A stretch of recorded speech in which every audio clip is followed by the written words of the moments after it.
Normandie remonte le temps. Découvrez ou redécouvrez les textes, les romans, les événements marquants de l'année 1934. En 1934 est publié Le Crime de l'Orient Express. Normandie remonte le temps. L'année 1934 en littérature, c'est sur notre chaîne YouTube Normandie TV. Le Crime de l'Orient Express est un des nombreux romans policiers d'Agatha Christie. Celui-ci est publié le 1er janvier 1934 au Royaume-Uni, mettant en scène l'incontournable détective privé belge Hercule Poirot. Ce roman a connu un immense succès. Traduit en plus de 30 langues et adapté 2 fois au cinéma, 3 fois à la télévision, 1 fois à la BBC, il a également fait l'objet de 2 bandes dessinées et 2 jeux vidéo. Le résumé. Il est 5 heures du matin. Hercule Poirot, venu résoudre une affaire, est en Syrie à la gare d'Alep et doit repartir à Istanbul en touriste. Un télégramme l'attend à son hôtel, lui disant de rentrer à Londres.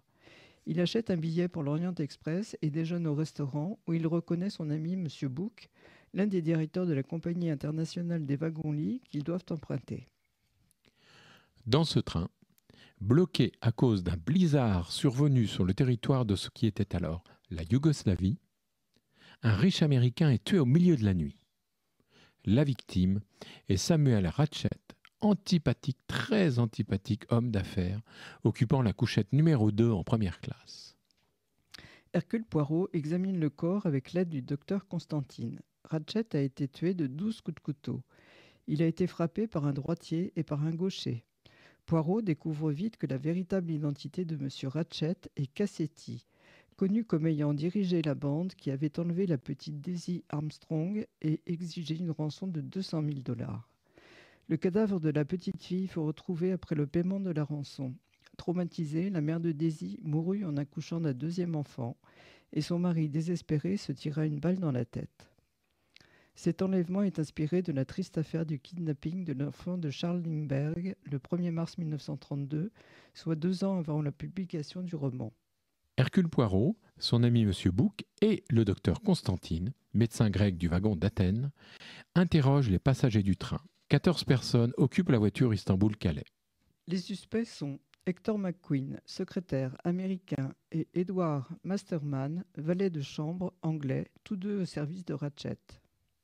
Il y a aussi le colonel Arbuthnot, médecin anglais de retour des Indes britanniques par le Taurus Express. Antonio Foscarelli, exubérant homme d'affaires italo-américain venant de Chicago. Miss Mary Debenham, gouvernante anglaise arrivant de Bagdad par le Taurus Express aussi. Greta Olson, missionnaire suédoise à Istanbul. Le comte Rodolphe Andrénéi, diplomate hongrois, et son épouse la comtesse Elena Andrénéi. Natalia Dragomirov, princesse russe âgée, et sa gouvernante allemande Hildegard Schmidt. Et aussi Caroline Hubbard, extravagante veuve américaine.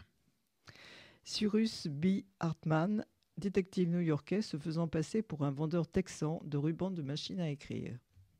Et enfin Pierre Michel, conducteur et chef de train français.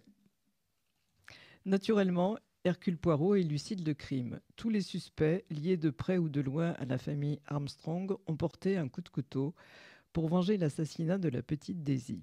Hercule Poirot décide de se faire relever de ses fonctions et de déclarer ne jamais avoir retrouvé le coupable. Ainsi, il laisse les meurtriers en liberté. C'est très, très noble de la part d'Hercule Poirot. Merci Daniel. Merci Jean-Luc.